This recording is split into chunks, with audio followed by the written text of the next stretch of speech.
আসসালামু আলাইকুম ওয়া রাহমাতুল্লাহি ওয়া বারাকাতুহু। প্রিয় ভাই ও বোনেরা, আমি মুস্তাফিজুর রহমান মুয়াজ।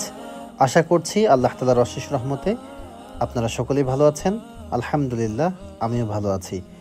আজ আমার 90 দিনের এক্সারসাইজ চ্যালেঞ্জের 26তম দিন।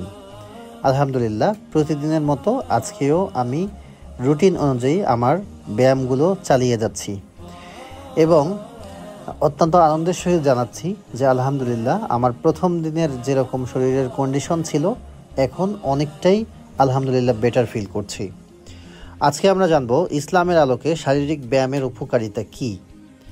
শরীর ও মন সুস্থ রাখতে ব্যায়াম খুবই গুরুত্বপূর্ণ, আর ইসলামে শারীরিক সুস্থতার উপর বিশেষ গুরুত্ব আরোপ করা হয়েছে।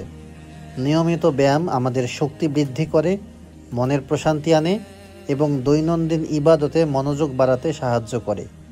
তাই আসুন আমরা সুস্থ দেহ ও সুন্দর মন নিয়ে ইসলামের পথে এগিয়ে যাই। জাযাকাল্লাহ খায়ের।